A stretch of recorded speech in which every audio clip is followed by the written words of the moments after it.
দেরকে আনছি দেখার জন্য, শোনার জন্য, কিন্তু কথা ছিল যে সকল ম্যাডাম এবং স্যারদের কাছে শুনবো।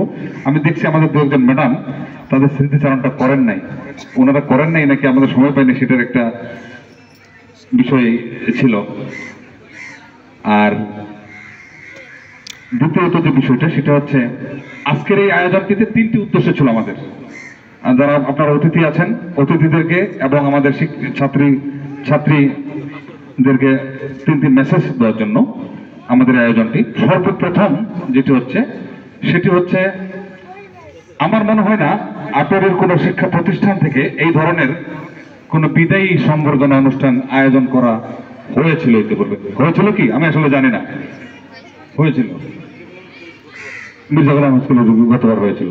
যাই হোক, এটি করার উদ্দেশ্য হচ্ছে একজন ভালো মানুষ যখন কোনো প্রতিষ্ঠান থেকে বিদায় নেবে সেটি থেকে তিনটি মেসেজ আসা দরকার। সেটি হচ্ছে তার প্রতি স্মৃতিচারণ এবং তাকে ভালোবাসার যে বহিঃপ্রকাশ আমরা একটু অনাড়ম্বর ভাবে দিতে চেয়েছিলাম, সেই দৃষ্টিকোণ থেকে এটি আয়োজন করেছি। আমরা সফল, অত্যন্ত সফল এই কারণে আমাদের অভিভাবক বৃন্দ, আমাদের অতিথিবৃন্দ যারা আপনারা এসেছেন, সেই সকাল থেকে এখন পর্যন্ত লাঞ্চ টাইম অতিক্রম করে স্যারের ভালোবাসায়, এই প্রতিষ্ঠানের ভালোবাসায় আপনারা আমাদের মাঝে এখনো পর্যন্ত রয়েছেন। আপনাদেরকে প্রতিষ্ঠানের পক্ষ থেকে লাল গোলাপের শুভেচ্ছা জানাচ্ছি।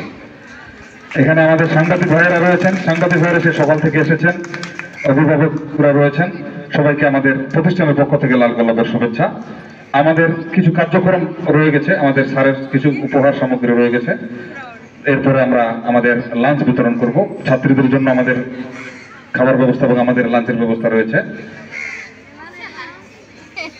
সেটি হচ্ছে স্মৃতিচারণ তো হয়ে গেছে, আমার নতুন করে স্মৃতিচারণ করার কিচ্ছু নেই। ইভেন কি আসলে আমার স্যারকে নিয়ে খুব একটা স্মৃতিচারণ নাইও।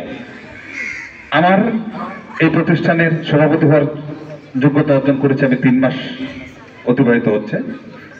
3 মাসের মাথায় 3 মাসের মধ্যে আমি ওনার কাছে যে ভালোবাসাটা, যে অনুভূতিটা পেয়েছি,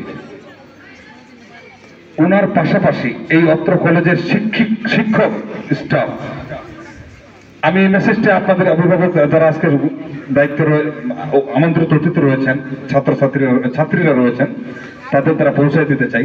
এই ধরনের শিক্ষক স্টাফ আমার মনে হয় না আটোয়ারের ইতিহাসে কোনো নজির রয়েছে। তো এই শিক্ষক স্টাফ নজিরটার সূচনা করেছিলেন মান্নান স্যার, যিনি আজকে আমাদেরকে ছেড়ে চলে যাচ্ছেন। এবং এটা সেতুবন্ধন হিসেবে আমরা এই দায়িত্বটা তুলে দিয়েছি আমাদের নতুন ভারপ্রাপ্ত অধ্যক্ষ মজদুল ইসলাম নয়ন মামাকে। আপনারা সবাই দোয়া করবেন যেন উনি এই দায়িত্বটা, এই সেতুবন্ধনটা উনি অক্ষত রাখতে পারে।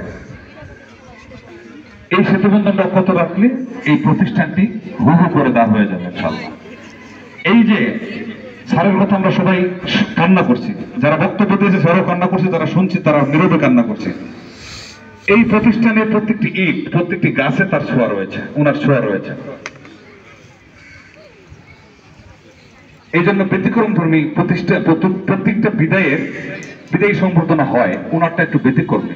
কিছুগুলো হয় কমার্শিয়াল, কিছুটা হয় প্রফেশনাল। ওনারটা হচ্ছে একেবারে আমাদের আত্মার আত্মীয়তা থেকে। কারণ এই প্রতিষ্ঠানের ওই যে মতির ভাইয়া বলেছেন এবং অন্যান্য সবাই বলেছেন যে ভাঙ্গা টাটি জোড়া দিয়ে যে প্রতিষ্ঠানের প্রিন্সিপাল আজকে এই প্রতিষ্ঠান থেকে একটি উনি অনাড়ম্বর পরিবেশ তৈরি করে দিয়েছেন। নিঃসন্দেহে এই প্রতিটি ছোঁয়ায় ওনার হাত রয়েছে, সেই জন্য ওনারটা একটু ব্যতিক্রম। তাই আমরা বলবো এই বিদায়টি আপনার, এই জন্যই আমরা অনাড়ম্বর ভাবে দিচ্ছি, আপনি যেন আমাদেরকে ভুলে না যান। আমরা যে এগুলো হাতে নিয়েছি, আমাদের এখানে জেলা থানা নেতৃবৃন্দ রয়েছেন, ওনাদের কাছে আমি অবশ্যই সহযোগিতা চাবো।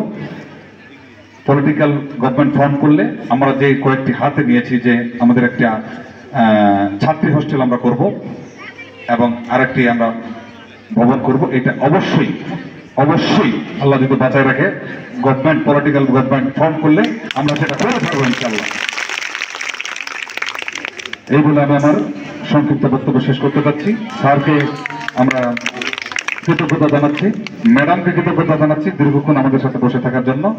আমাদের সকল অভিভাবকদের কাছে আমি এই কলেজের সভাপতি হিসেবে আপনাদেরকে অনেকক্ষণ অধৈর্য করার জন্য, ক্ষুধার্ত করার জন্য আমি ক্ষমা চেয়ে নিচ্ছি। সবাইকে ধন্যবাদ। আসসালামু আলাইকুম ওয়া রাহমাতুল্লাহি ওয়া বারাকাতুহু।